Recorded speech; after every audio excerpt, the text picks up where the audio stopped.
Welcome everyone to Guy and Helmer Unfiltered, but a little bit filtered. With me as my always. Now to my right is Guy. No, as always, Guy, how are you doing today? I'm doing great, Alex. I'm doing Doing absolutely great, great. as always. Terrific.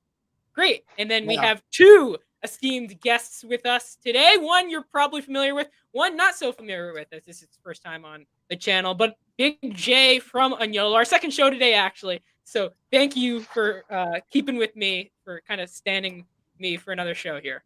No, thanks for inviting. Love talking about movies with you and Guy and Matt that I just met. And speaking of which, Matt, first time on the channel. Hello, greetings, everyone in the audience. Matt, Basic Entertainment. Everyone kind of knows what we do, but kind of it's your first time on the channel. Time to kind of tell everyone what you do on your channel, where everyone can find you, that type of stuff.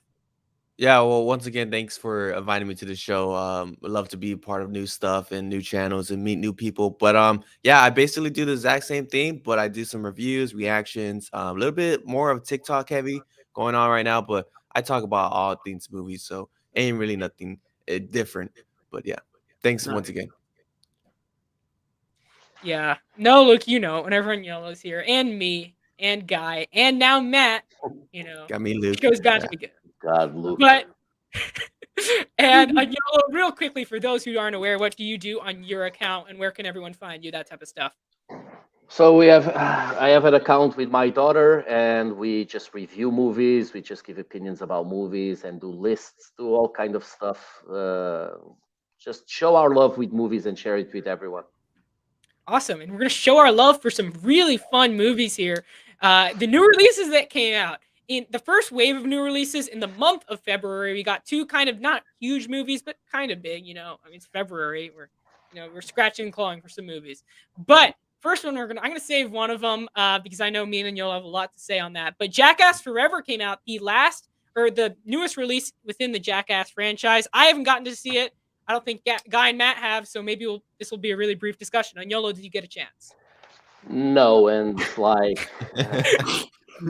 I just don't want to show my age, but I have YouTube now to see people like falling from places. I don't need to go to the cinema to watch a movie. Yeah. And it's not one movie that I ever understood what people saw in it. So I'm not gonna.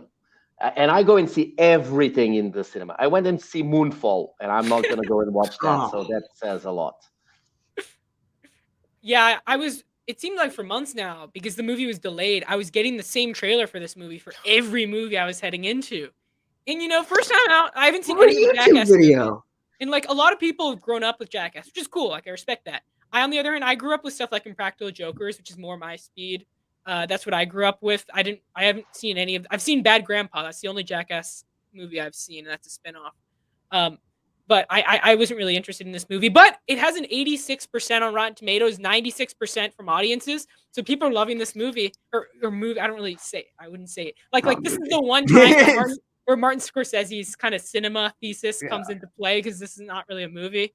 But good to see people going out to the theater to watch this thing, which is really great to see, nonetheless, despite what I might think of the movie. So let's move on now to an actual movie, as we move on to Roland Emmerich's latest disaster film, Moonfall. Gotta go another one.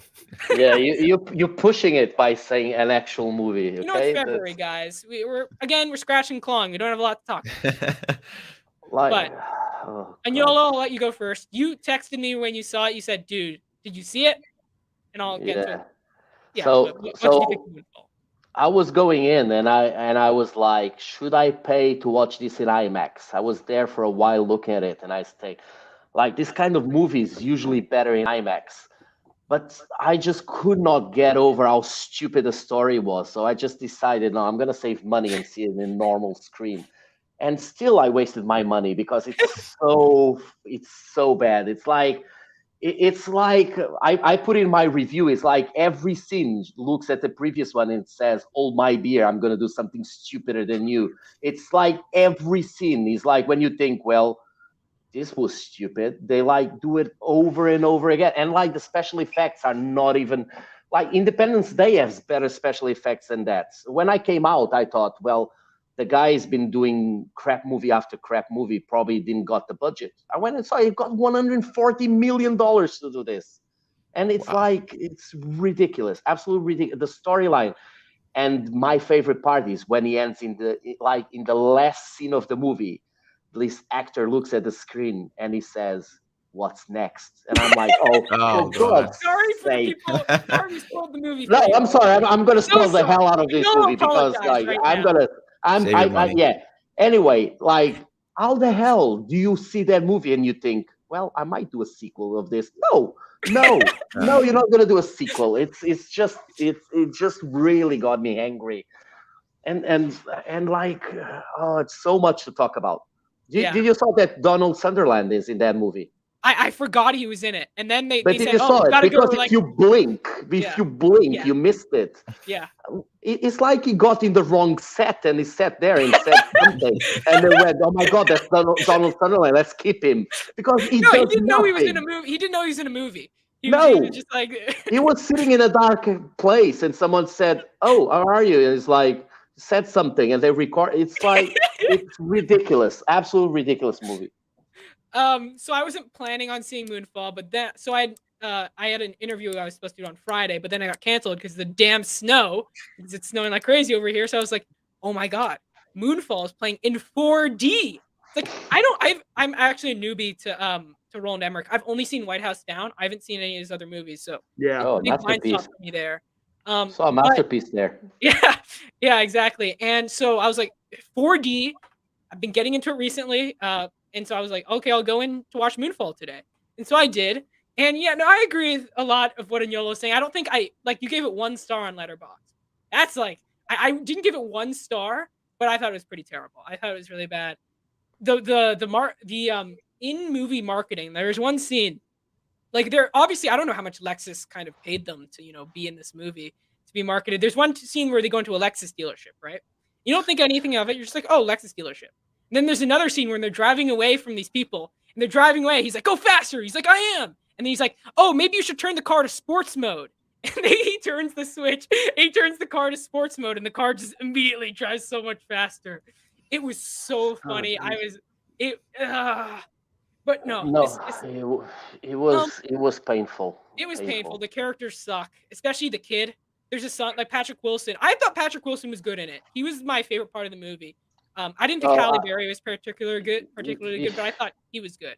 if you Um, keep talking, I'm gonna spoil the hell out of this movie. Did you love the part when his son is running away, when the rocket is gonna go, and he decides to stop the car, get out of it, Yep. all look at it with this Yep, huge thing yep, coming? yep, I'm like, yep, oh yeah, yeah, that's something you do.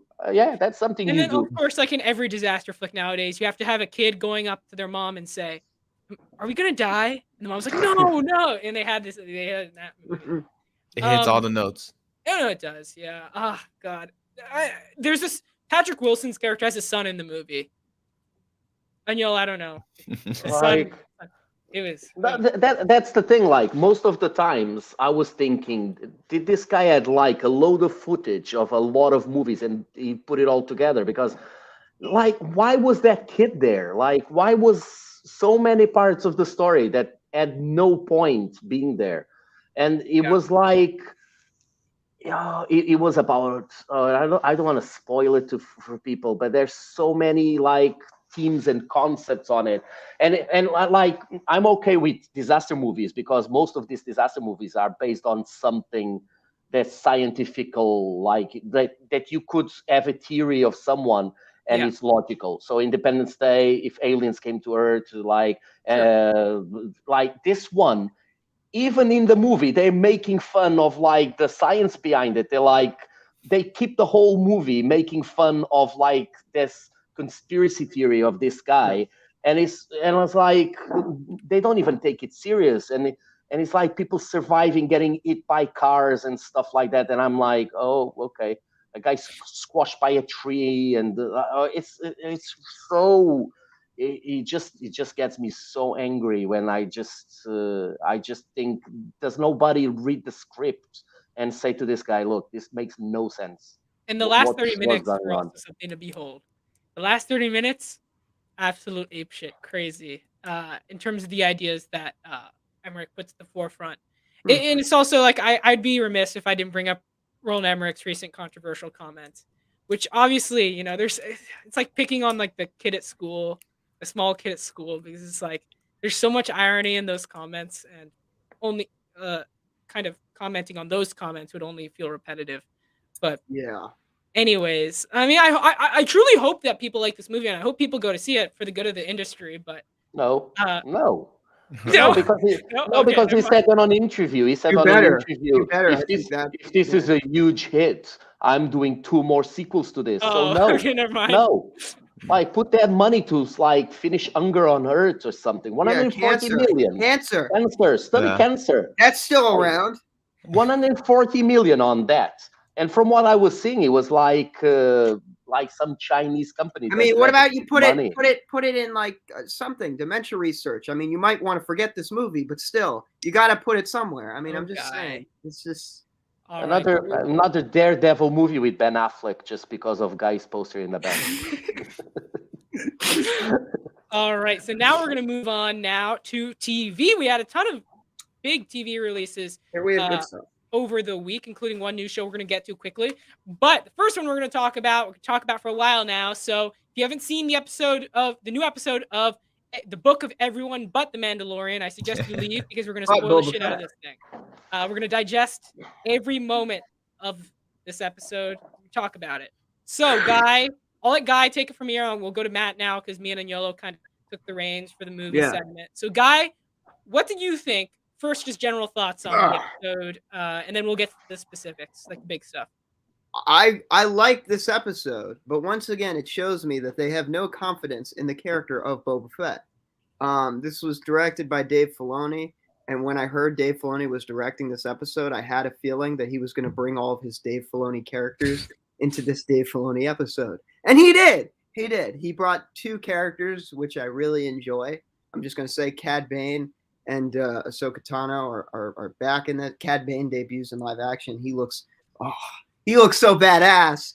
And that's like really cool. Cad Bane's always been my favorite Star Wars character. But and also the other thing I really liked about it was a year ago when Mandalorian season 2, when the finale came out, someone did a deep fake version of Luke Skywalker's of their edit of Luke's. They hired that guy for this episode of Book of Boba Fett, which I thought was totally cool because you can tell the effects have really drastically much better. improved. Yeah.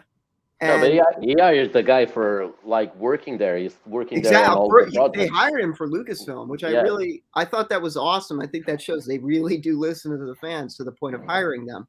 But my big issue with this episode, once again, is that you have all these cool characters thrown in to distract you from the fact that, you know, Boba Fett's not really in this episode, is he?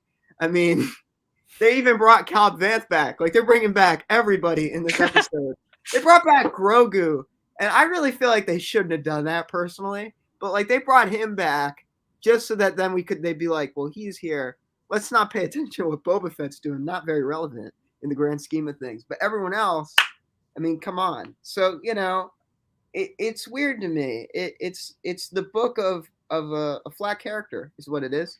You know, but I like the episode. I'm just disappointed with the series in general on their handling of Boba Fett. So, yeah. Matt?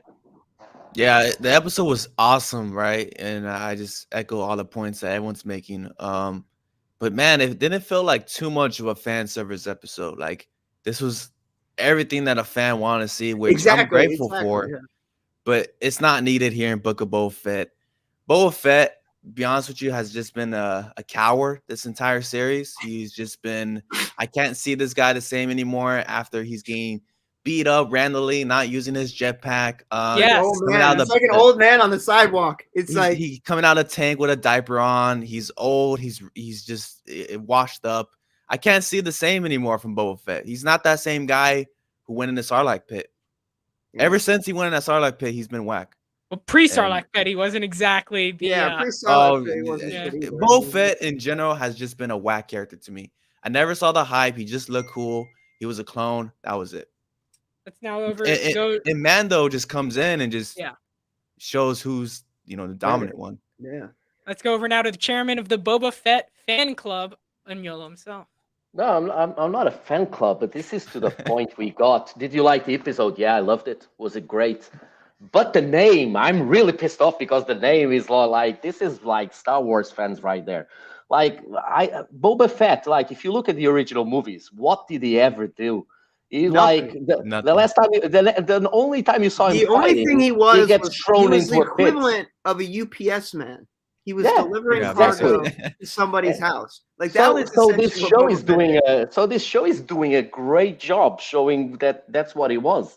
Anyway, like I just think the only thing that keeps pissing me off on the Star Wars thing is like we are on this universe full of worlds and stuff, but it's like all the same characters keep meeting up. It's like it's ridiculous. Imagine you Oh, like uh, they go to this side of the world and they end up on the planet that we saw Darth Vader when he was a kid going on the thing. It's everything is like it's like the smallest neighborhood in the planet. That's the only thing that yeah, pisses me off. I would love Yeah. to see a Star Wars show that had nothing to do with no one that we saw before. Just yeah. like new characters, new stories, new world.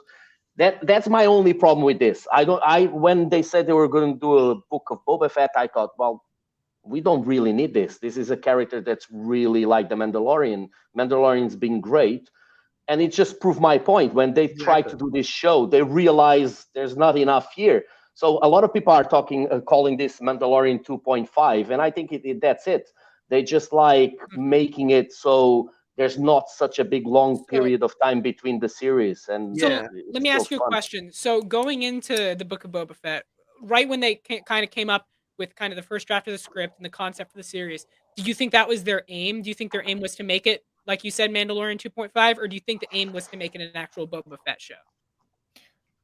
No, well, I think they had to know that they didn't add enough. Well, I think how they sold the show to Disney was, look, we have this character, we can do something a little bit different while we making because the third season of Mandalorian, I think is going to be big, big, big, big in terms of scale.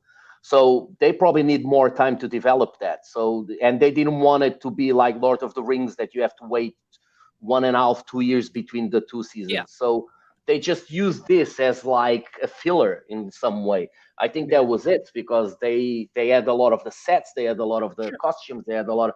So I think it's a trick to keep people interested on the Mandalorian, so people don't lose the hype.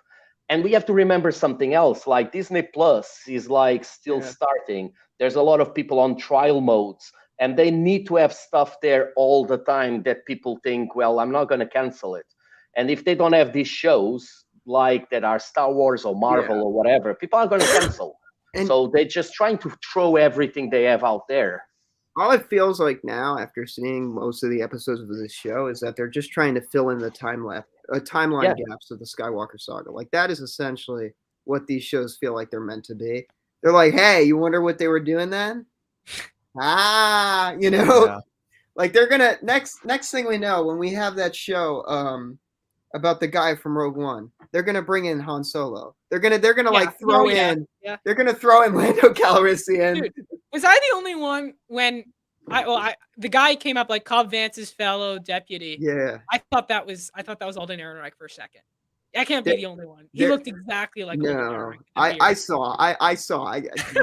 No, but then like common sense came over me. Yeah. I also thought it was James Marsden. I mean, they're gonna definitely bring in like a young Princess Leia into that show. I swear to God, they're just trying to fill in every gap they can possibly fill, so that then they have this timeline because Star Wars is only one universe and you can only do so much with that. So they're just essentially like year 1 after Return of the Jedi, year 2 after Return of the Jedi, year 3.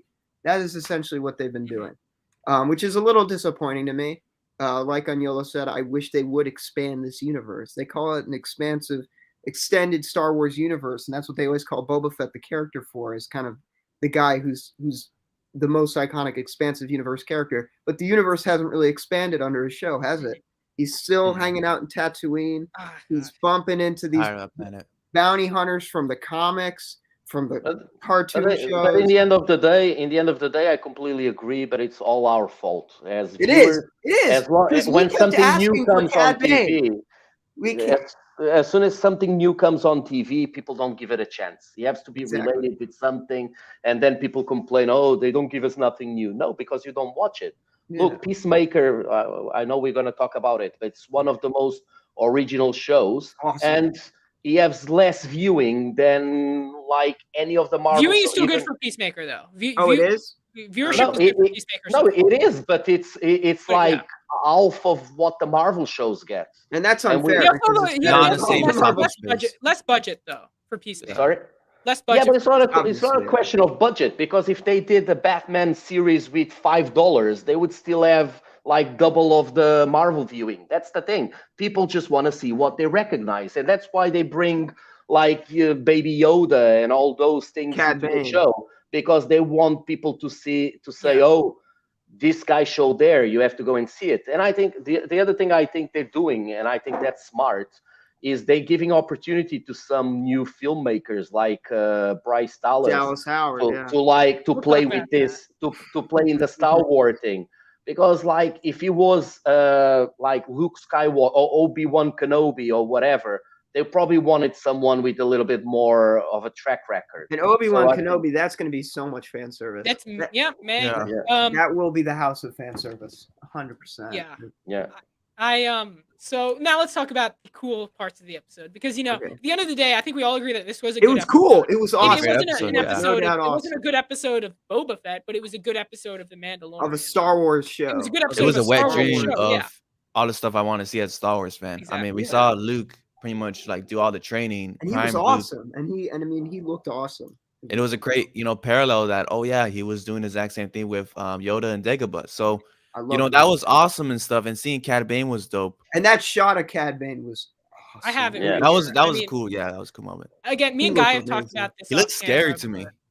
With the big eyes and the teeth. Yeah. Yeah. And again, like I was like, oh, why does he look different? He is really old. He's upwards of 80 years old. Exactly. Why does Cad Bane look that he's an old man? But anyways, of course he looks like a member berry. He's like 100. Cad Bane is first of all, if we're gonna get a show about any bounty hunter, should have been Cad Bane. He's the most effective one. Don't make a show about Cad Bane. Don't take that. Don't take that seriously. I know, but he is the most effective one.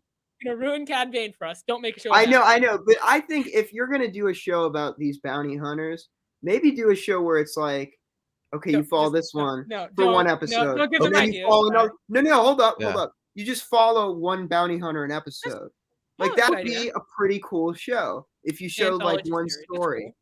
I think that's how you should handle Star Wars bounty hunters, these kinds of extended universe characters. You should not be giving them a series. You should just be doing it one at a time, one episode. Because the thing here, though, with Boba Fett, he's not a bounty hunter anymore. What is he trying to be? He's like a crime lord. So you think that he's a really bad mafia boss.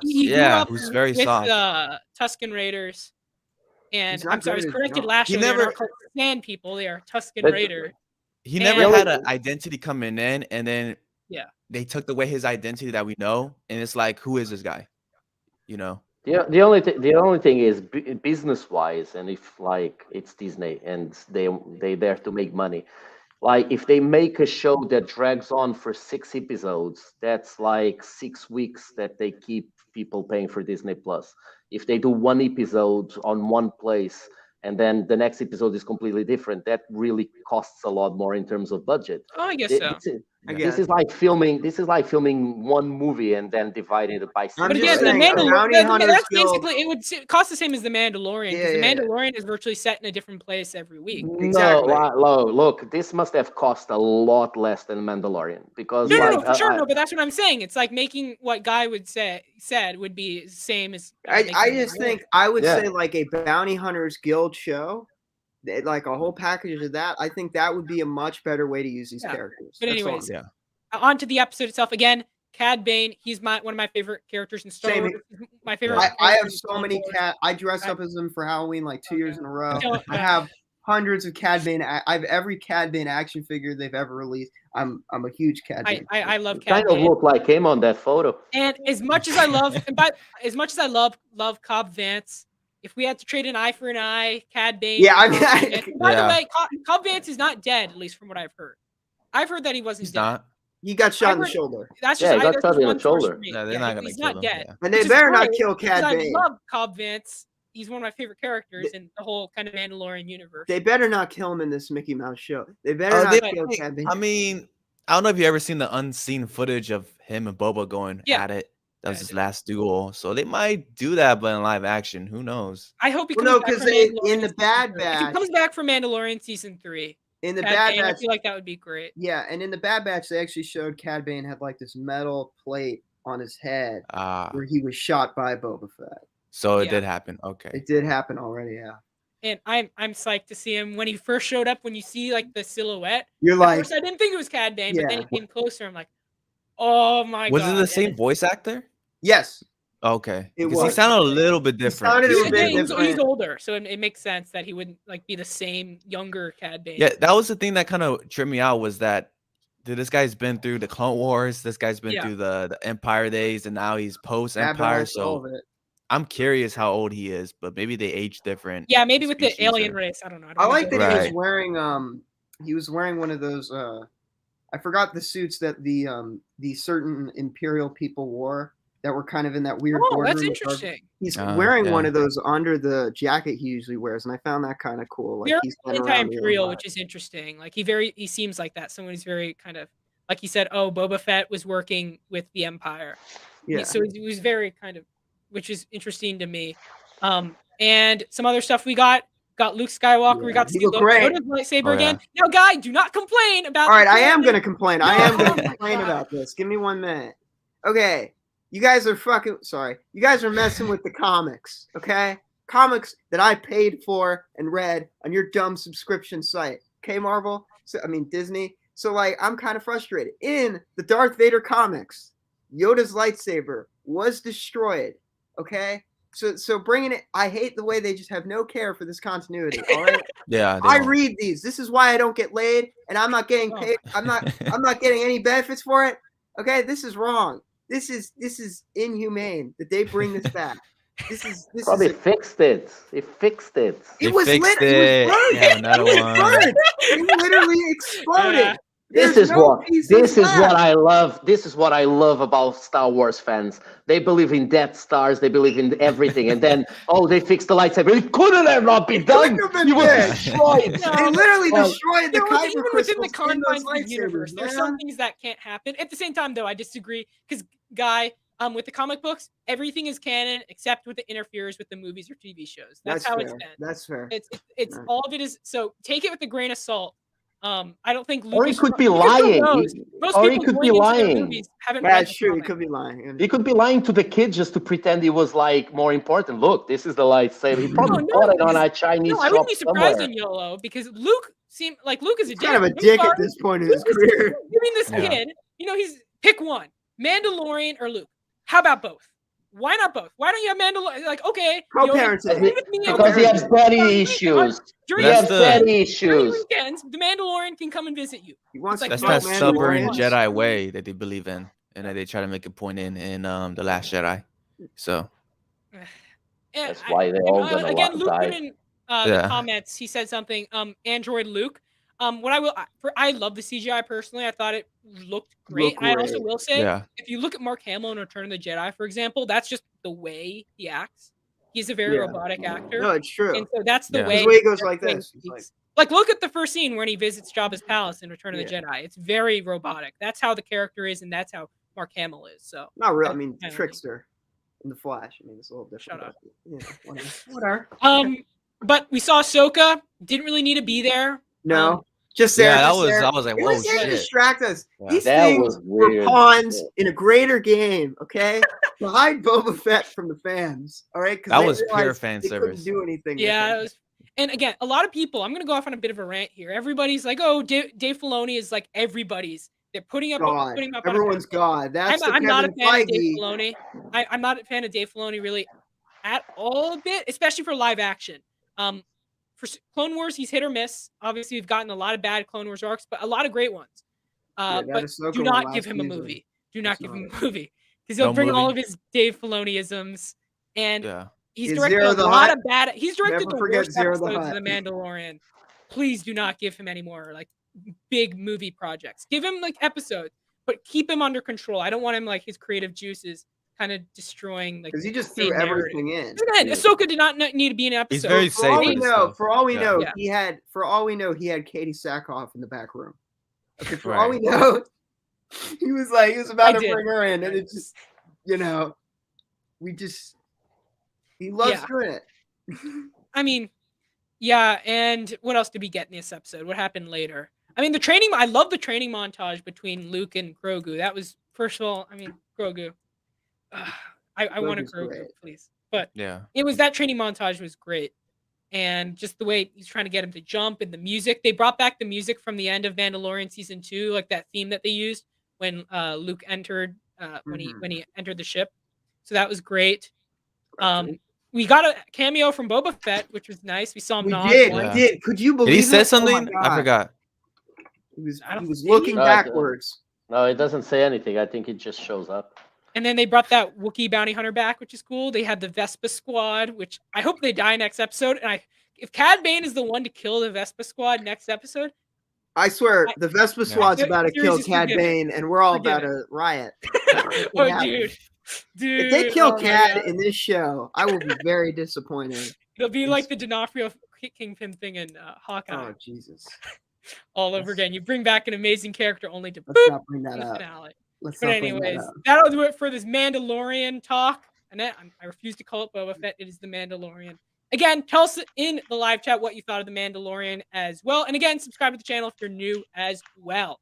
All right, now we're going to move on to Peacemaker. Episode 6 of Peacemaker came out along with episode 6 of Boba Fett. So, Guy, I'll go to you first. What did you think of episode 6 of Peacemaker? I mean, I really like this episode of Peacemaker. I like every episode of Peacemaker. I thought it was awesome.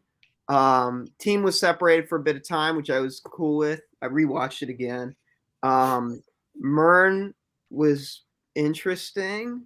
It was I'm not sure how I feel about that twist. I mean, it was already known, but like just the way they handled that, I was like, really? But I think the specific thing I was really confused by was the Peacemaker diary thing. I still don't I know I might be stupid, but I don't really get that part of it. But I still really enjoyed it, and I loved the shot of all of them after they were all like taken by the butterflies, and they're all just walking down that hall with all the messed up faces, and it was really cool. And that scene where they're running out of the house is awesome. For sure. Matt? Yeah, the episode was good.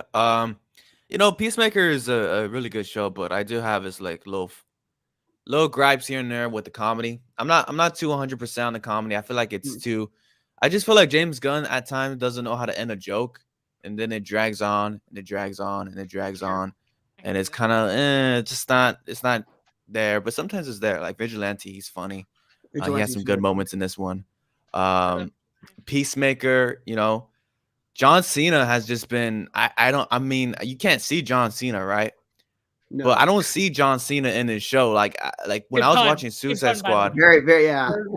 As soon as I heard that, I was like, oh, I clicked in my brain. I was like, Like you see John Cena and then you just see John Cena. It's like The Rock, right? Every time you watch a Rock movie, it's The Rock. You don't see the character. I feel like in here, I'm actually seeing Peacemaker. Yeah, He's done a great job of blending into the role. I think he found his spot right here with Peacemaker.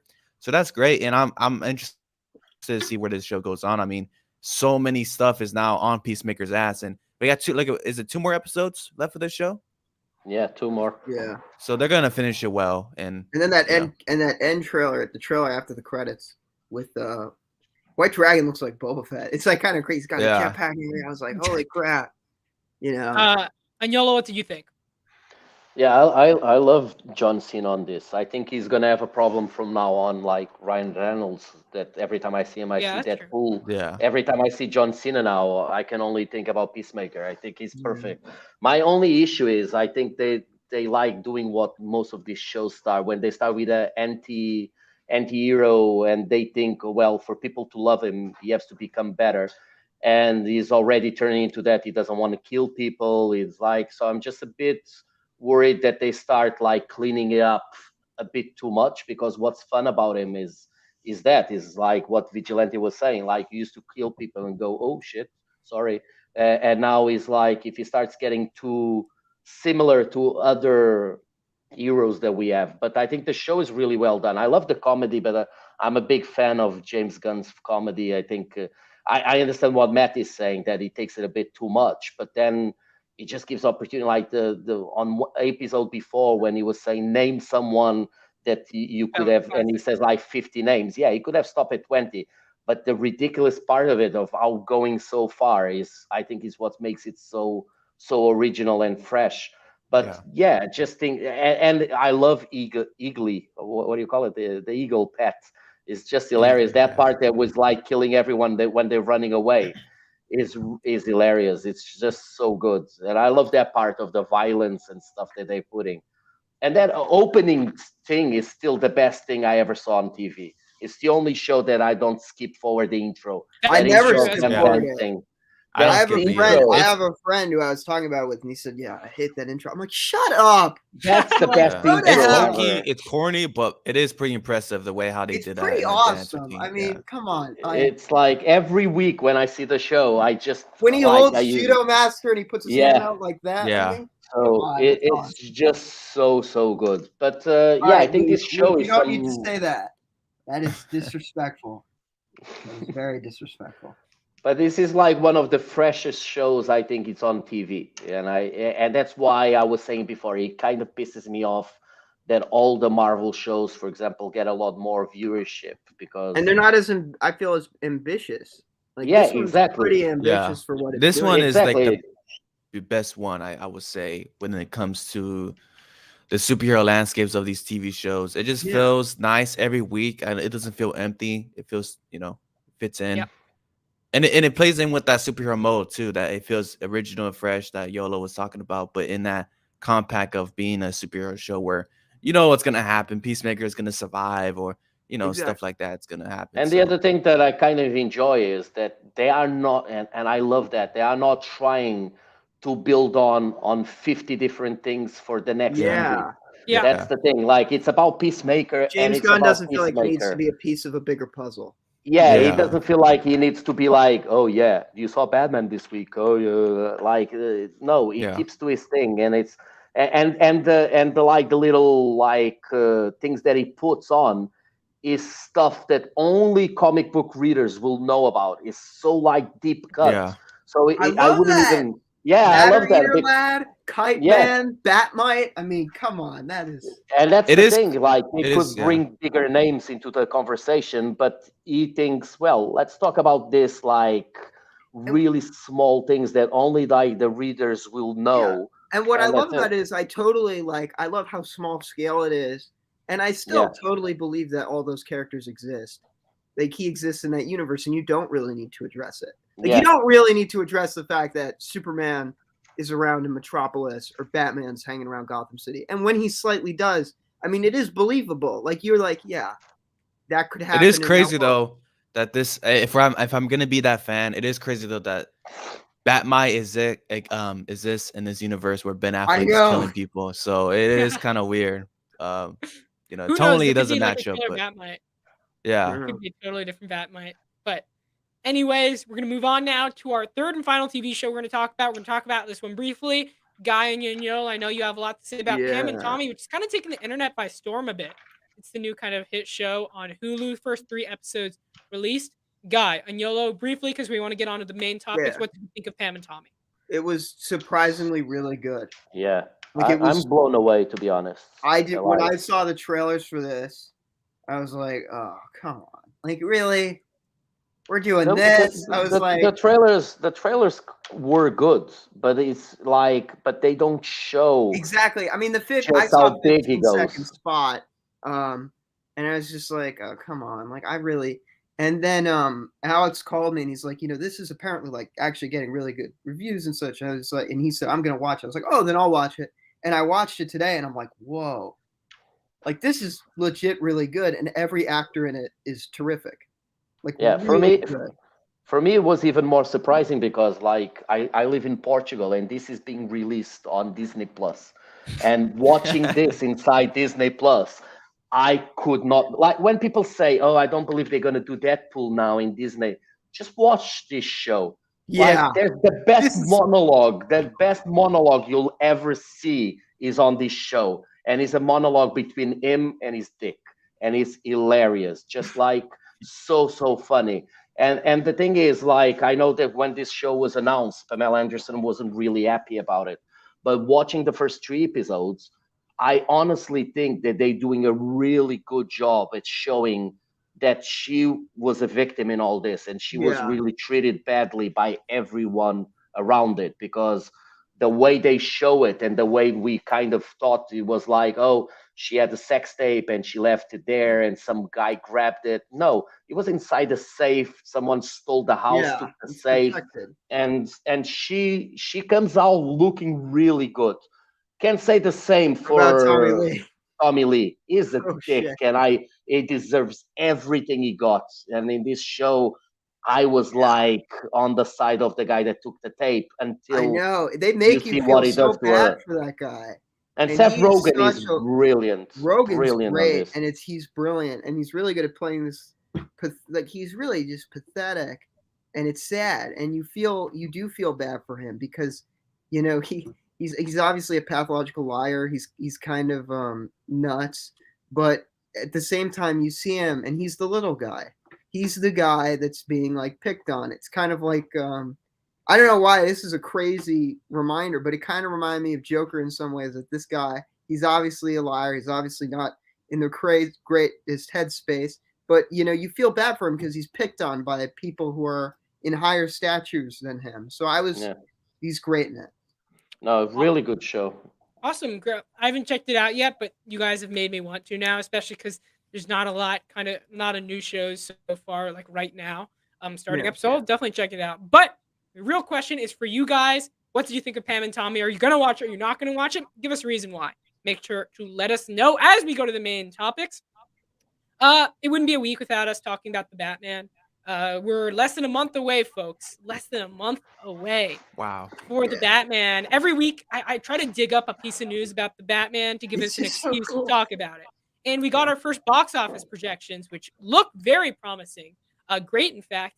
It is projected to make, I mean, it's a big kind of margin, but 135 to 185 million in its first 3 days. That rivals Dark Knight, or basically the entire Dark Knight trilogy, as well as Batman versus Superman. It's projected to be the #1 box office opening of any Batman movie ever, which is great to see, especially in a kind of a Omicron world we're living in at the moment. So, Guy, does this surprise you about the first box office number for the Batman? And how would you, again, I am sold on this fucking movie, man. I've been buying all the fucking action figures. I've been buying all the merch. If this movie bombs, I don't know what I'm gonna do. I'm in such debt right now. I'm even selling off like old shit of mine on my other accounts. So I'm all for it, man. I'm hella excited, I'm vengeance. And also that Riddler theme that released this week, was a really good. And that really, I feel like every time they show us something new, I just love it. And the Riddler theme, I could tell there were some beats from the opera song Ave Maria, which there was a previous thing that leaked with Ave Maria. It's completely different.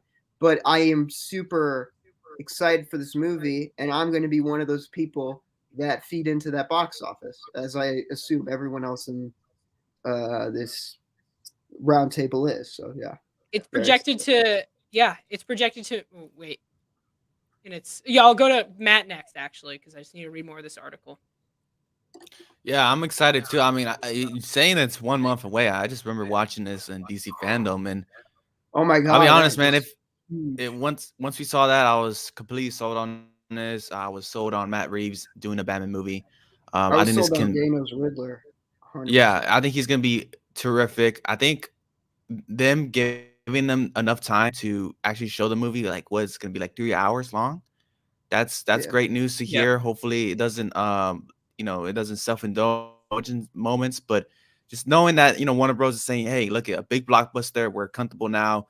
We hopefully we learn our mistake. We're gonna give this movie enough time, and it's awesome. I got the pops in the back. I just need to get Riddler. I need to get the rest.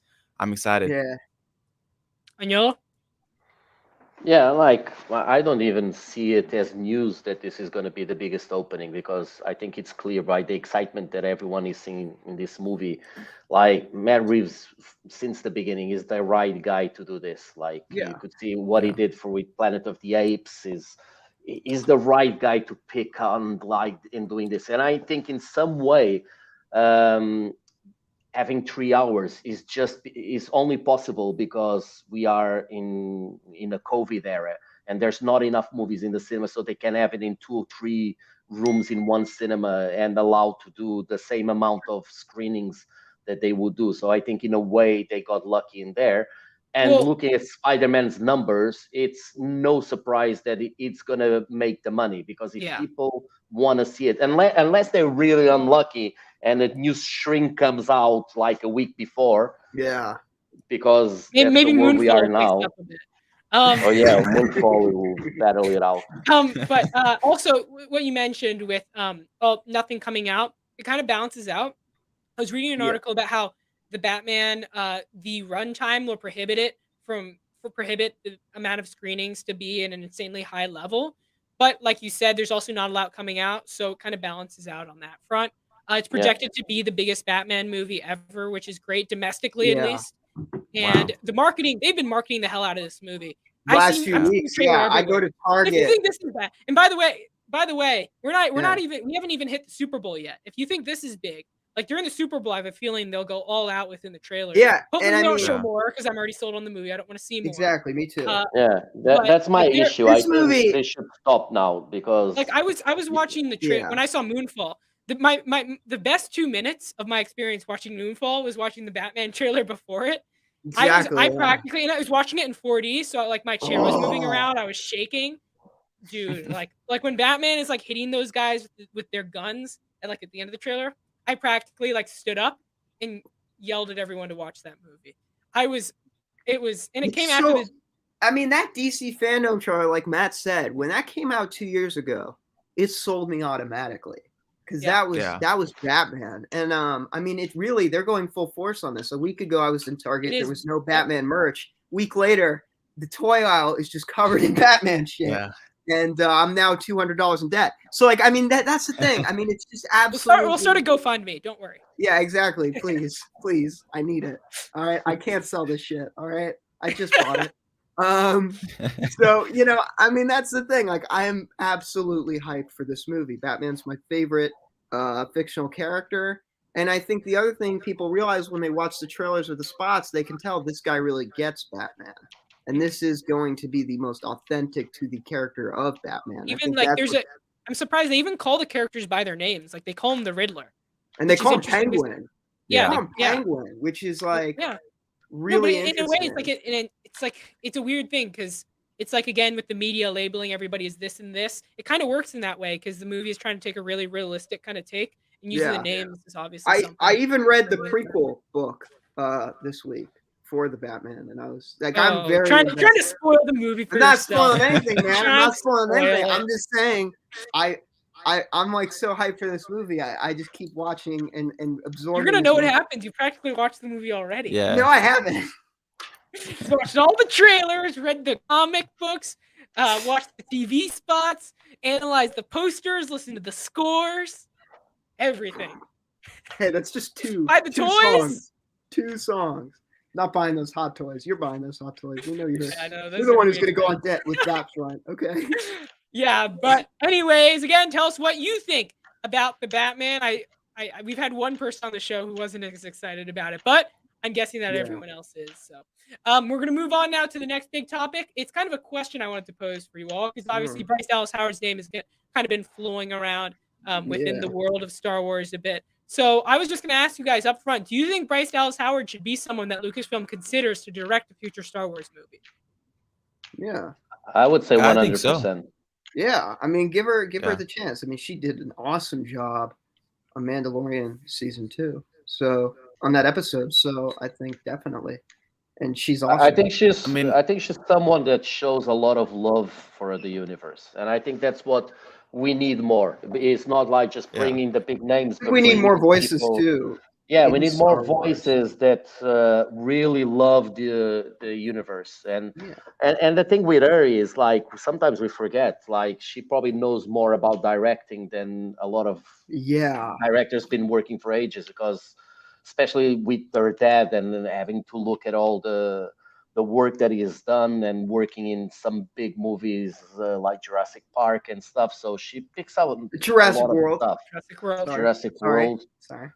So she picks up on a lot of stuff that will give her the skills to do this. And then if you add that with the love that she shows for the franchise, I think she's definitely someone. If she has a good idea, if she has a good like vision for something, I don't think she should be like pushed into a project that she doesn't believe in or like has the same love. But And I think the other going thing to was, her and tell her and ask her, what story do you want to tell? I Yeah. think that would be Yeah. perfect. and I think the other thing with Star Wars is that, and I've noticed this, is that when a creator comes in for a while, they kind of overstay their welcome. You kind of want a new voice in Star Wars, and that's happened for many times with J.J. Abrams, and even just with this Book of Boba Fett show. I feel like I'm kind of like, come on. So that's why I kind of feel like we need to have another person in the mix. There's just I love Star Wars. I feel like there's hundreds of different Star Wars fans with hundreds of different new Star Wars stories, and that's why I think she should 100% direct something for with In Star her Wars. episode, yeah, and her episode looks super cinematic. It looked like the most was cinematic great. thing in Yeah. this entire show. I think Luke said it oozes Star Wars. It oozed Star Wars in that episode. So Yeah. I'll be 100% behind this. She has gotten better because she directed. Did she? What was the episode she directed in season 1? It was it was episode 4, I believe, and it was okay. And then she came back in season 2, and she did great. Yeah. So Loved it. every step is getting better. I just don't know with Star Wars because they really have an issue now. I think about it, they really have a pretty bad issue with when it comes to the movies and the directors not working with They the do. project. I mean, we recently got Patty Jenkins dropping out of Rogue Squadron. I don't know if that's still gonna happen. Yeah. All the stuff before Solo, all that stuff. So I don't know, man. It's a little weird when it comes to the movies. But I mean, Yeah. at the same time, she does have. Thankfully, she does have experience with Lucasfilm, So, like Jenkins didn't. Yeah. So I'm very hopeful on that front. Yeah. so my answer is going to be a definite maybe. Number one, Bryce Dallas Whoa, Howard. that Number was one. a hot I'm actually take. gonna. Look at you standing on the wall. Here's Not the yes, counter-argument not here. no, Because but of maybe. so But maybe. Bryce Dallas Howard, you said she was taught, she kind of grew up within the industry because of her father, Ron Howard. And that is unfortunately what I am afraid of. I'm not a big fan of Ron Howard at all. I think Ron Howard is a pretty poor, or not poor director, but a very mediocre director, very average. Made some great movies, but very, very average. And so I feel like guys like made great movies by luck because he's average. Ron Howard is very average, and especially for Star Wars, I want someone better than average. Taika Waititi, great. He has a flair to his movies. Rian Johnson, great director. Might not agree with The Last Jedi, might not like the movie. He's a great director. Ron Howard, I'm not a huge fan of. Bryce Dallas Howard, again, I'm not going to judge her on the sins, not the mistakes. Come on, man. You need to cut it out. Basically, that episode in Boba Fett, if it was like 2 hours long, it's a movie. I mean, it looked like a movie throughout, you know? Like so I don't. And again, I'm very, again, I didn't want Dave Filoni directing a Star Wars movie and Bryce Dallas Howard again. But why does she direct like a real movie? Again, going from TV to big screen, direct a movie. I don't want a Star Wars movie. I mean, 30 minutes is different from 2 hours. So if she makes a movie, she could prove me wrong. Right. But that's the thing. But that's the thing. Like, why does she have to prove you wrong? Exactly. If she already like, there's loads Star of Wars directors. Is such a big IP that so much money. You have loads of directors. Every movie matters. Yeah, it's but you have loads of directors. Give you it's not like giving someone like a hand-me-down shirt. It's like you can take the Star Wars project. No, it's a big boy thing pants. too. And, but that's why then people complain that like we always get the same amount of movies. If you don't get someone that comes fresh, that comes completely fresh, and it's not formatted. That's the thing. Like Star Wars. No. I'm saying but I just want to see like more from her. You can't go from TV to movie without making a single movie. I just feel like that's a bit absurd considering all the talent out there, all the directors who actually direct the movie. But that's the problem because, like, I think the biggest problem here is every time we say we Is need that a what Star Wars movie, Russo brothers did? I think that's what they did, right? Or am I wrong? I think Yeah, they did they something. They did tried to like a don't know few if like they did very something minor before. movies, but I guess Minor that's a good. movies.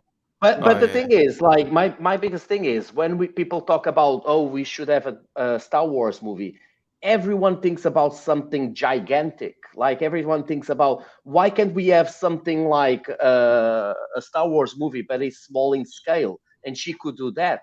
But they Like won't do we that. did, That's the thing. Like they will Star Wars never is so do that. expensive. I mean, that is a good Yeah. point because Star Wars is so expensive that. Like Yeah, my but dream Star Wars Yeah. project is a project about just a regular stormtrooper. Like that's my dream star. If I were to direct, that would be what I would direct. but Because that's the so- thing. But I I agree think with you. that's Like but something that's simple, what but they that's need not to like. do.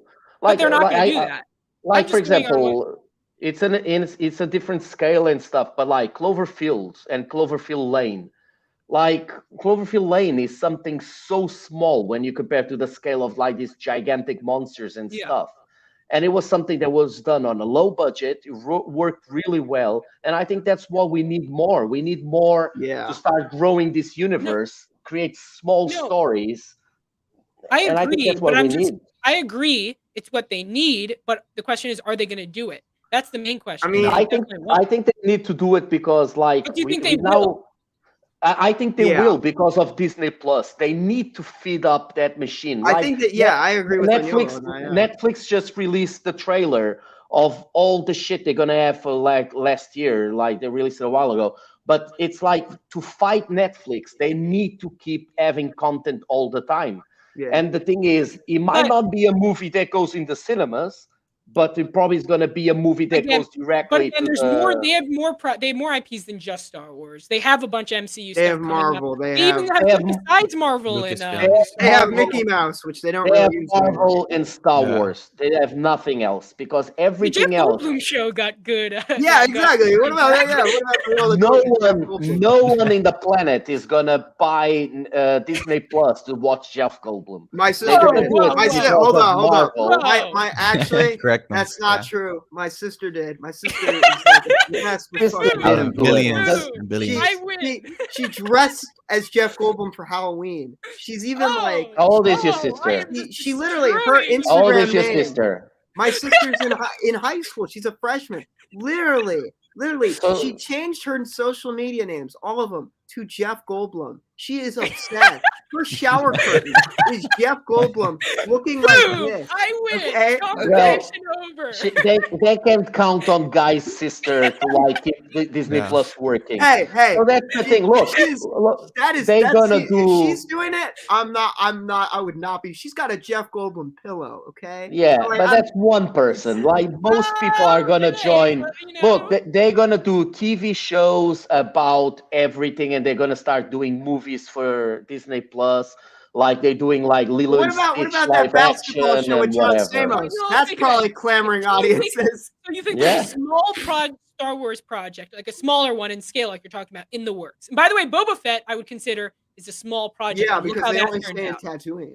And look how that turned out. I don't think they're looking to do another small project like Boba Fett, which turned into The Mandalorian. I think they gonna, as soon as they start realizing that they can reuse a lot of the things and they can I think they're gonna make smaller. They have to. They have no option. They need to fill it up. Like I said, they have to have.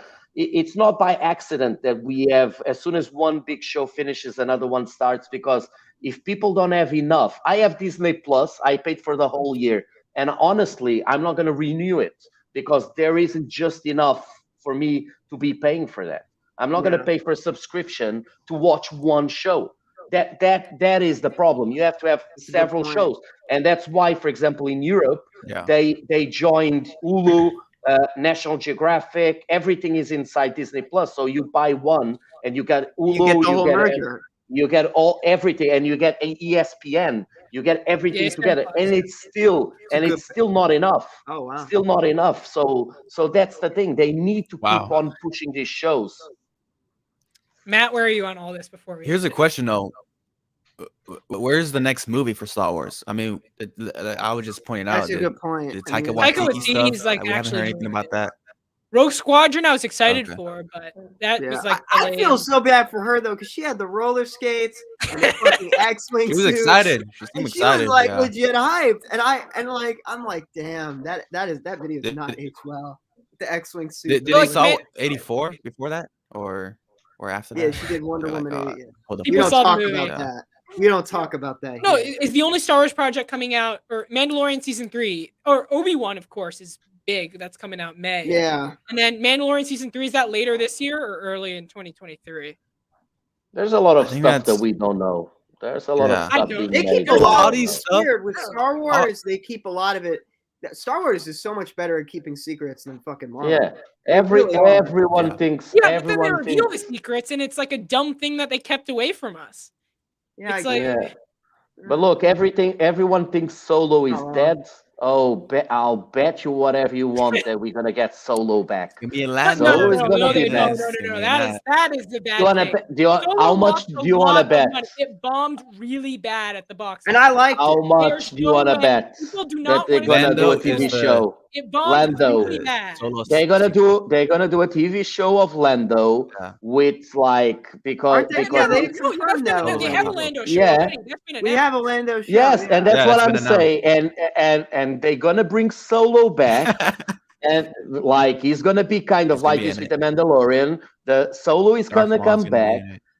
Is gonna do an okay job, and people will like start saying they love the Solo movie like they did with Spider-Man 2.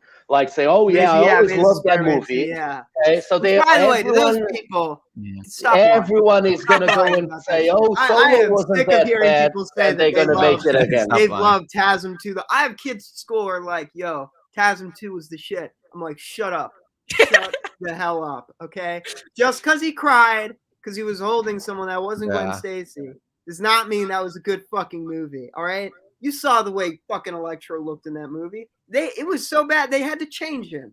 I'm sorry, that's a small rant for another day. But but no, I think they're gonna have to do with it. We'll see, but we're gonna move on now to our next big topic. As Dakota Johnson has been cast as the character of Madame Web. The movie was announced. We didn't get a casting. Guy, maybe you look how good casting that is. Madame Web.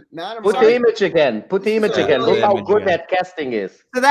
So that's kind of my thing. Is that perfect casting? Yeah, it's a little interesting. To me, Madame Web looks like variations over the comics, but that's kind of the most iconic one. Is the old lady one.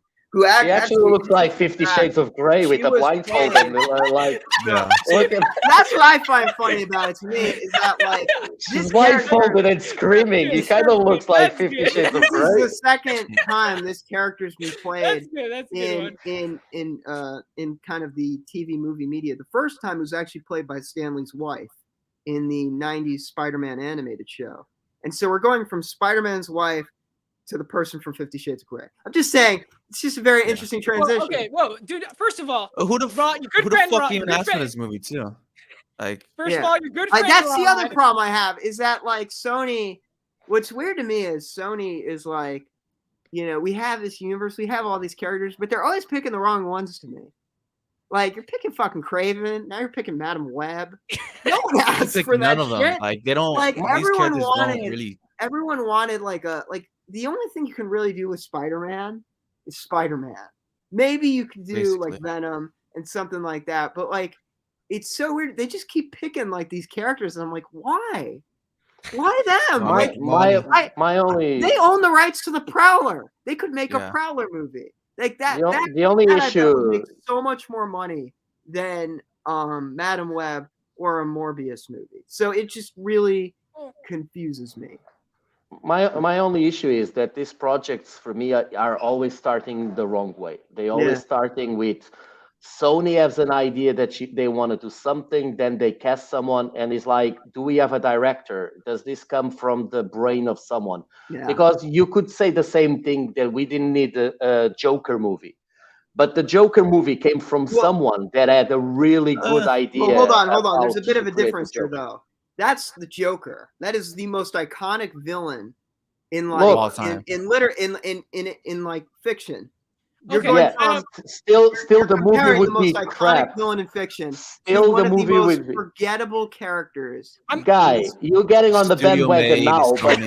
when Yeah. but when you knew that a Joker movie was going to be done and there was no Batman on it, I'll bet whatever you were like ripping those posters out no and I screaming like a way. little I was girl. excited for You it. were like, No, I I think wasn't. he was knowing Guy. I think he was excited for that. Exactly. I'm no. a big Joker fan, and quite frankly, I like it when they start Joker without Batman. I always But at think the same that's time, I think more Agnolo's original. right, but for the wrong reasons. I think you guys are being way too cynical. First of all, about this All movie. right, Second all of right, all, all right. maybe because it's Sony, but No, we've I'm seen, good. for I think example- Dakota for Johnson's a great example, actress. It's so I'm Madam not Web, discounting though, that. like- I'm You not brought up discounting her on Joker, that. weird example, but Guardians of the Galaxy is a better example of characters who nobody gave a shit about. That You they can't make a that they comedy did. out of Madam Web. No, Like, it look doesn't at have to her. be a But that's the comedy. It doesn't thing. have to You be a Madam don't Web even is comedy. It has to be a know. good movie. It doesn't have to be a comedy. I'm just talking about a good movie coming Yeah, from her. Madam Web Yeah. was young once. She didn't I grow know up she born in was that young. She'd be a chair and good old. movie. Let me No, say she's something. been young in like Nobody recent. cares about the lore behind the character of Madam Web. I know. Yes, No, but that's what I Nobody mean. cares. You Tony can do does. something totally original with the character. But that's the thing. Yeah, exactly. You can create something completely new Yeah, that's using good. a character, Yeah. using a character. But the problem is, like, who had the idea? Who had the genius idea of doing this or that? Because there's no director that is like Well, there. we'll see. We'll see. Whether that's Here's the the thing. jury's left. Like it I hasn't. mean, Here's the I thing, don't know. though. There's also like it just there's so many. I still don't look. I respect the opinion of Anilo 100%, and I do agree with like who knows where it could go. But I do feel though that like come Oh, on. wait a second. My opinion is not that it's going to be any good. No, My no, I know opinion- your opinion's not, but you're saying that it they could be doing there could if there is a director attached, you know. If who there knows? was a director If that there had a was. really good vision. So, Yeah. for example, like Alex said, like James Gunn went and said, "Guardians, I Yeah, want or to do Suicide something with Squad. this," or Mm. Suicide Squad, or whatever. Okay, I have a really good idea, a really good take for it. Fine, but if it's someone that's like, oh, let's do a Madam Web movie. You know, would be great. Oh, the girl from 50 Shades of Grey. Oh my God, you guys and are now- so and disrespectful. now, Okay, Hey, I'm and not now stand saying up that, a great Dakota actress. I'm not Johnson here for a discounting second. her. Let me stand and up. now, First of all, wait, Oh, sorry, I Jesus. have to cut you. You are Dakota Johnson. First of all, okay, my guy Rod. Again, guy knows Rod. Cinema Gallery on Instagram. He's the biggest Gallery. Dakota Johnson fan in the world. I'm just trying to imagine him listening. I to wonder this why. class. Trying to listen. We keep beating him to the ground, and who would win? Okay. We know who he is. No, Yolo and I I'm kick saying, his ass no, I'm every not week. saying that. I'm it saying is I my wonder turn why to he's a talk. big fan It's of her. my turn to talk. I started my sentence. I didn't even get to finish You it. thought the Sinister Six Okay. could beat the Legion of Doom. No. That's all I'm saying. That's all I'm No. saying. Dakota Bad Johnson is judgment. a good actress. You take what you will from 50 Shades of Grey. Jamie Dornan is another actor who his career has kind of gone upwards since then, and he's proved he can be a good actor, like in Belfast. Dakota Johnson, the project she's been in since Peanut Butter Falcon, Bad Times at the Royale. She was in The Lost Daughter. She's a good actress, so do not bring up 50 Shades of Grey. Dakota Johnson is not a problem with this movie. If this movie has any problems, it'll probably be with the director or with the story or anything like that. I do not see Dakota Johnson being the problem. No, but I'm not saying that. I'm not saying Yeah. she's the problem.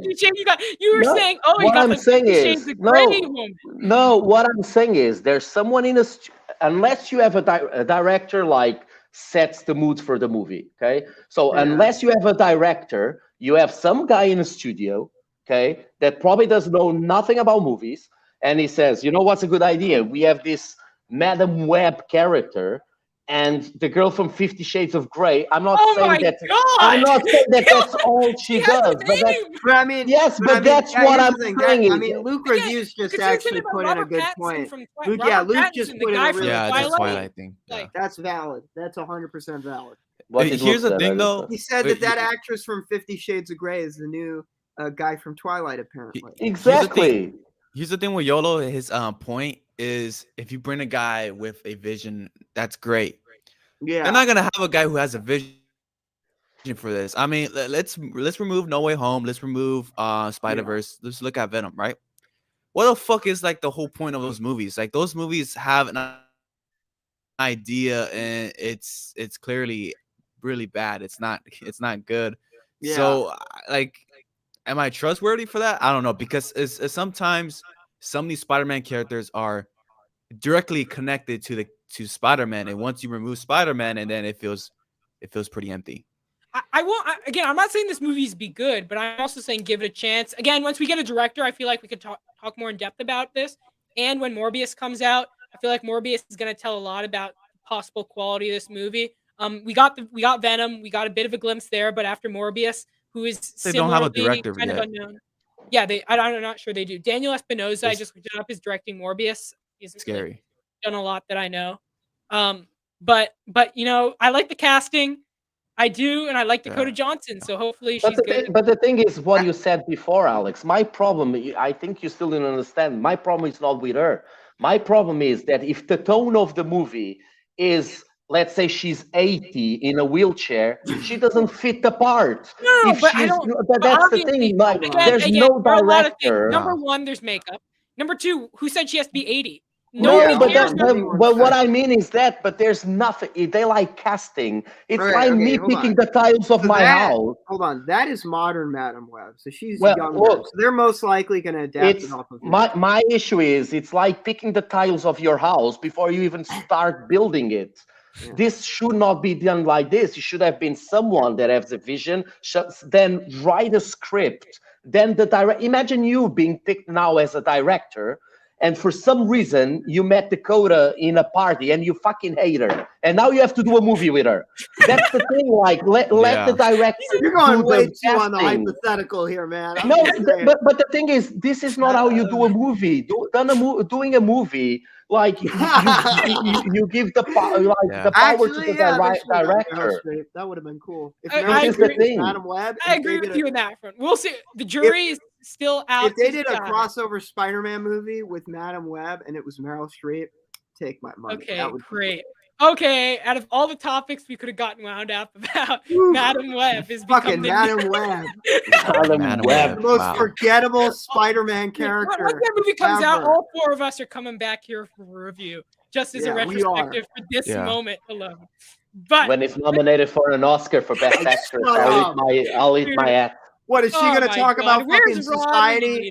Society? Is she going to talk? It's going to be the Joker. She's going to win the Oscar for this, and I'm going to have to eat my ass. Webs about society and how. All right, so let's move on now to buy or sell, and we're going to talk about some of the smaller. Oh well, that last topic, sell, but whatever. Occurred over the world of movies. We're going to talk about if we would buy those topics or sell those topics. First of all, we got a trailer for the new Halo series. The new series, kind of the first one that's been adapted from the famous video game series. So, Guy, what are your thoughts on the trailer? Are you gonna buy or sell this? I'm not gonna watch it.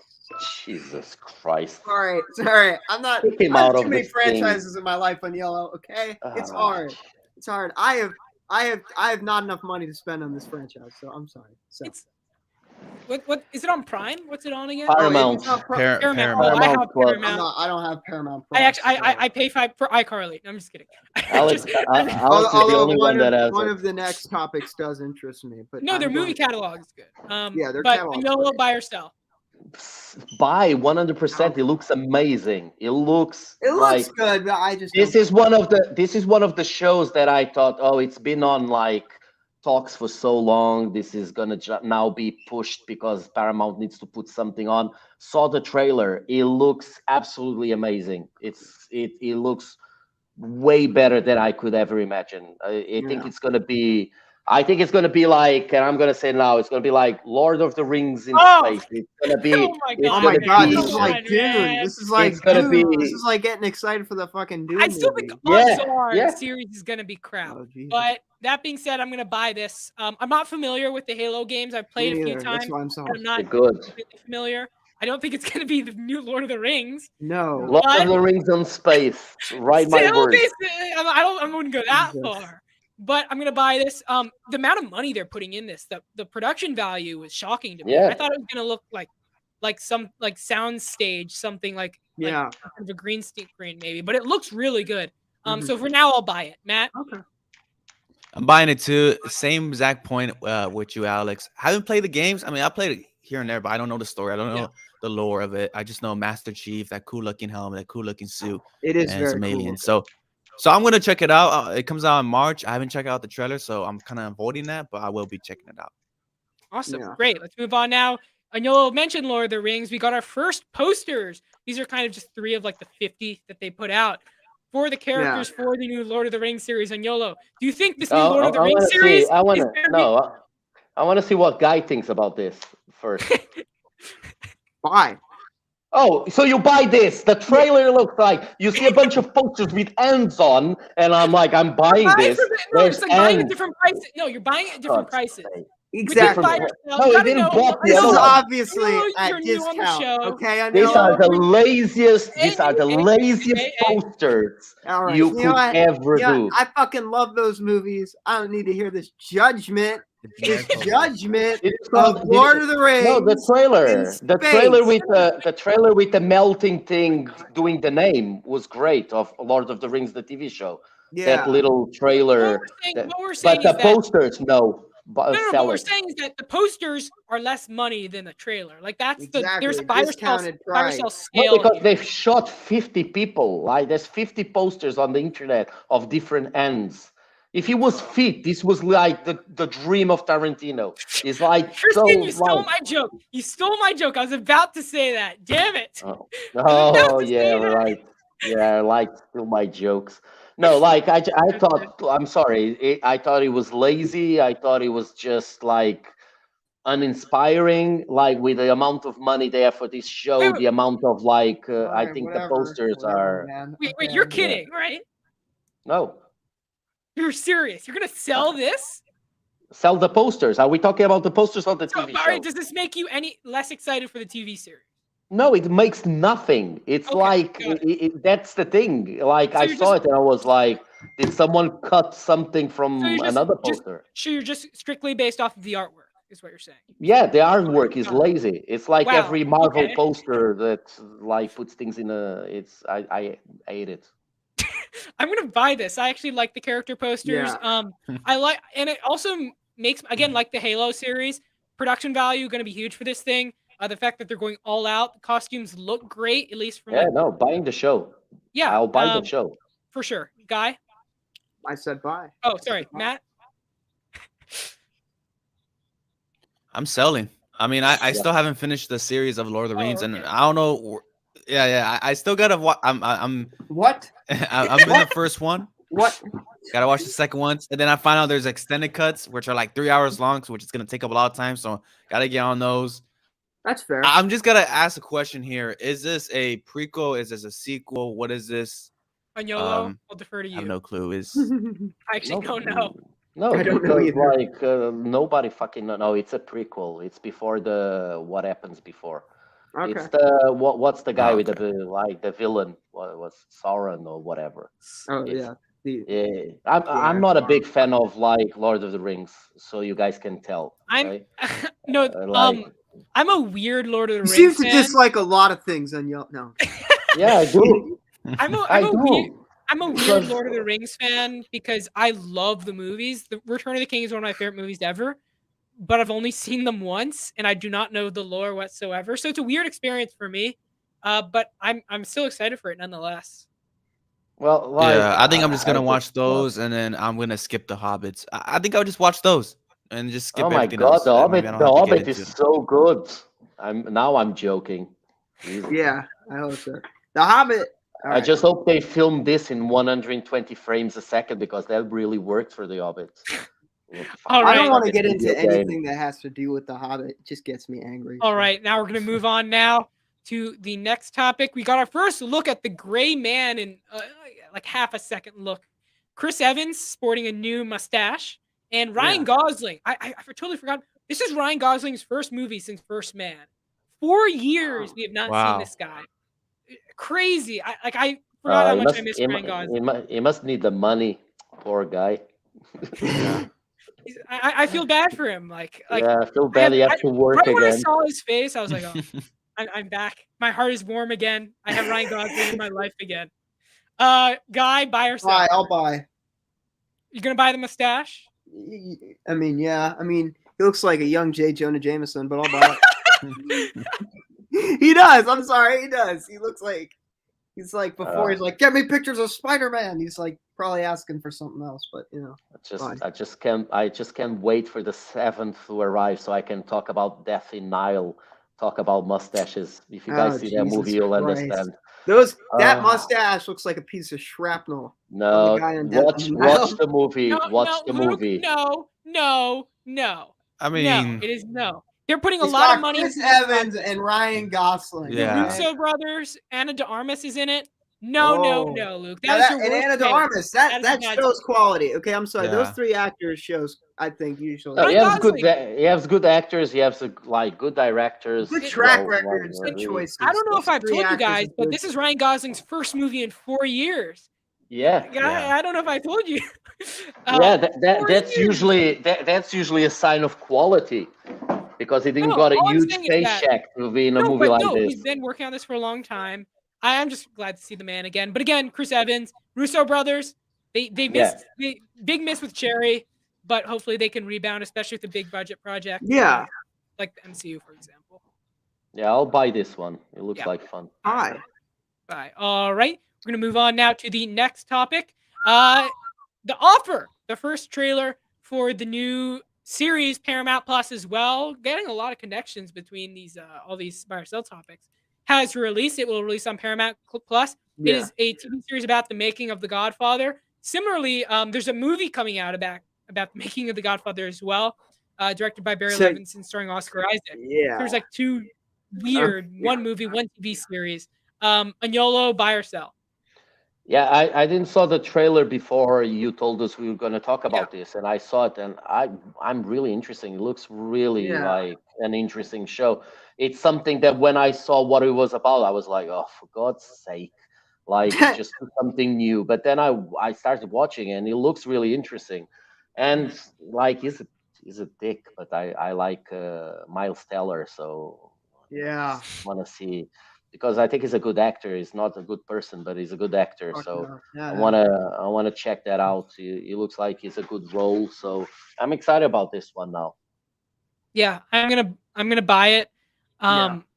Again, I'm a huge fan of The Godfather. The trailer was a bit weird. It was a bit quick. Yeah, it was just kind of a bunch of flashes of frames. Yeah, I couldn't get a good handle of what the main focus was on. I just hope that they don't over dramatize it and make it into like a crime drama where, like, I don't know, Marlon Brando shoots up a bunch of like a bar with a Tommy gun or something. I don't know, but hopefully like they just stick to the source material. Just make a good show. I think I'm gonna buy it because there is a really fascinating story with this movie, and it was the fact that the mafia at the time really did, like, they edited the script. Like, they had to give the mob the script to edit. They weren't allowed to use the word mafia in it. And so I'm going to buy this. I think it's very fascinating. The one thing that throws me off, though, like Alex said, is the Barry Levinson movie. Now, I heard about that, and when I saw the trailer for this, I was like, oh, is this that movie? And all of a sudden, I saw, like, Coppola. I'm like, that's not Oscar Isaac. And I was, like, totally thrown off. I was like, wait, so this it's is like one of those things where you have to choose a side, the TV series or the movie. Yeah, and where's the man-eating guy? Like, he's not even in this either. So I was totally thrown off, but I'm still going to buy comments. Agnolo, big fan in the comments. Again, new to the channel. Pew, sorry if I misspelled your name. Subscribe to the channel if you haven't already. Yeah. He's here a lot. He comes around a lot. He visits a lot. So. He's a special guest. Yeah. Yeah. But Matt, you gonna buy or sell this? I'll buy. Love always hearing the stories behind how movies are made, and now seeing a biopic of it. I just hope they don't tamper with the stuff. You know, with the biopics, sometimes the stuff comes out, it's not very clear, and it's a bunch of all that stuff. But yeah, I'll go ahead and buy this. Awesome, all on the same page there. And also, Matthew Good looks awesome in it. Giovanni Ribisi is like fat. Which is, he's always been like a really skinny, frail guy, and he's like fat in this, which is interesting. Just a weird, random take from me. But anyways, we're gonna move on now to the final topic of buy and sell, as Scream 6 has officially been greenlighted, as I bring up a really terrible photo. But Scream 6 has officially been announced after the success of Scream 5, which was universally loved by everybody who saw it, including me. I'm buying this. Sorry, did you saw my review? I don't You give saw a my shit. review. We'll go to Guy next. All right, Sal. I don't care. I don't care. Matt. I don't care about this movie. So I'm not into Scream, Yeah! and I don't. It's not my fair horror All right, franchise. So. Agnolo, time to confront you about your terrible take. I'm not gonna sell it because no one wants to buy it. I'm gonna give it away. It's not even a buy or sell. I'll give it away. You're donating it? I'm donating that's it. Charitable. That's so Like charitable. I'm putting in a Look recycle at bin. you. Look Oh, at you. It's So going. nice, It's going so into the giving. Moonfall fund. It's going into the Moonfall sequel Again, fund. That's so again, generous on Yellow. Yeah, again, like Wes Craven had a vision for this, and then he died. So this should have died with him because, like, I don't think people understand the word parody. Like when there's something that's a parody, there's something that's like it's just so dumb. The last movie that everyone loves, and I don't understand why. Swear to God, I stay awake at night thinking, what did I saw the wrong movie? Did I saw something different from everyone else? Because everyone loves that movie, and it's so dumb. It's so full of stupid Jesus. like decisions that they make with this movie that I just can't understand, and I do not get it. All right, so my turn. I'm buying this. I really liked Scream 5. I also will say, I rewatched Scream and Scream 2 recently in preparation for this. Agnolo, I'm not sure you watched them back in the Stone Age, back in the old days when they just because he first looks came like out. a caveman Maybe doesn't you mean don't you need to remember. say it. As someone who saw them recently, the parody Yeah. or the kind of the parody, the kind of the whole meta aspect of the Scream franchise, it was on par with like I wouldn't say it's as good as the first Scream. I'm not saying that, but the meta aspects, it was done in a similar way. I wouldn't say it was done. But you any know different. what's the problem, Alex? It's exactly what you said. When Wes Craven did it, it was completely fresh. After he did that, every movie that tries and be a little bit more smart in terms of horror does it. So this, when people say, "Oh, this made so many unique things for Scream," it did nothing. So It just do you not like the Scream sequels for the same I reason? I like the Scream one. It's like amazing, like really, Or the Scream really sequels? good. And the second one I also like. From there on, I don't think they're very good. Okay, I think they're more to make money. They have to continue to make money. So he kept on pushing it out. So the first one is for me great. The second one is okay. And then from there on, I don't think they're very good. So when you And say this it should have one, died with Wes Craven, you're saying it should have died after the first two movies with Wes Craven. yeah, it should have died probably in the first one because that's it kind So of you like think the world would be a better place without the Scream sequels? Look at you, Mr. Cynical. But the thing is, I don't mind when they do it and like everyone kind of sees for what they are. Like they see it as a silly movie that's good to go and like to the cinema. And if you have a date and whatever, fine. But everyone now talking about the fifth like it's a masterpiece. That's what pisses me off. Like everyone talking like, look, the guy gets hit by a lamp that has like, you know, the tiny lamps you put by the beds. He gets hit by that. It takes 10 minutes to show up again because he was on the floor. It's just so ridiculous. Every single thing is so ridiculous there. A woman gets, oh, I'm spoiling the movie, but I don't care. Like a woman gets burned from head to toe. She runs around the kitchen like she's a fire dummy. And then shows up the next thing. She has hair and one of the side burned. Like, was the guy of continuity sleeping? And they all forgot what they did. It's like, it pisses me off movies that have money. I accept that in a movie with low budget, in a movie with that amount of money, there's some details that for me are absolutely a joke that he passed. And that movie is 100% a joke. Okay, I'm gonna save it, but because I don't want the show to go on longer. But last topic we're gonna talk about for a short amount of time, just briefly. Sonic 2 has released a new brief trailer. Guy, you're gonna buy or sell this? I don't know. I'm just gonna do like Alex and say maybe.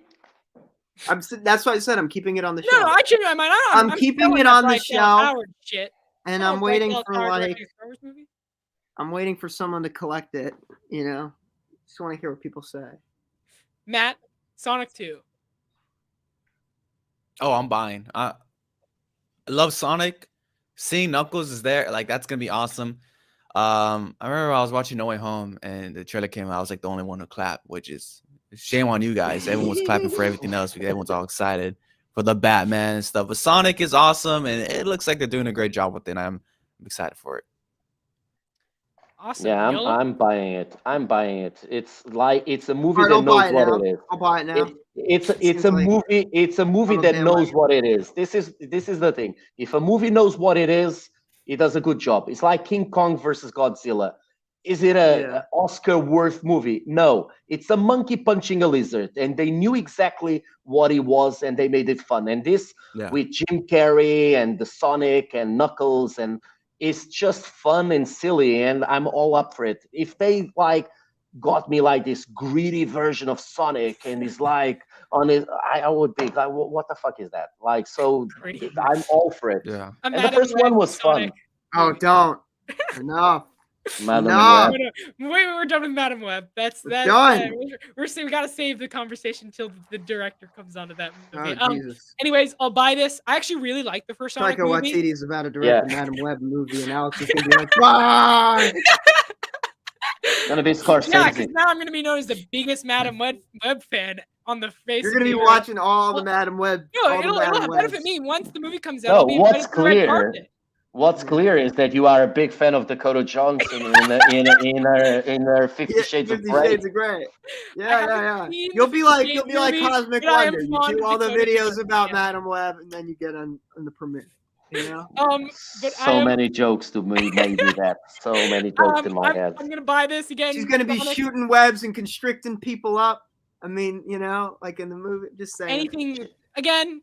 Me and Rod, we're Dakota Johnson fan club leaders, so talk to us if you have any Dakota Johnson concerns. Come to us. Call the hotline. Okay, back to Sonic 2 real quickly. I'm buying this. I actually really like the first movie. It's not great by any means, but I had fun with it. A lot of people hated it. I did not. Okay, that will end the show now. It was a long show, longer than we expected.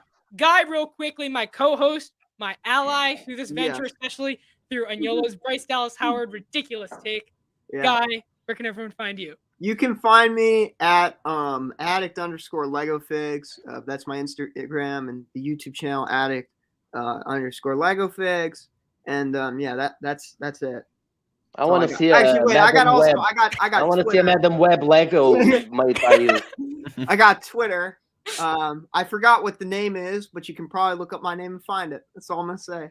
Awesome. You don't even know your own Twitter, and you want us to know. Exactly. Well, you'll figure it out. You know, Matt? Just search it. Yeah, of course, you guys can find me at Basic Entertain right there. And also, too, on TikTok, Basic Entertain. Once again, thanks for inviting me to this show. This is awesome. And hope to see you guys soon. For sure. Agnolo? Well, you can find us on YOLO in Instagram, and you can find us on this silly show sometimes when Alex brings us on. Silly. When he wants some good opinions and like remind him about 50 Shades of Grey, I'm here. So follow us on Instagram Jog his and memory. Yeah, jog his memory. Bet he has all the movies. Bet he has all the movies of 50 Shades of Grey. I haven't. Oh, whatever. I'm not even gonna get into it. Anyway, it's not worth it. It's not worth it. It's not worth talking about it. Would only like verify its value. But anyways, again, if you guys are new to the channel, subscribe to the channel, like the video.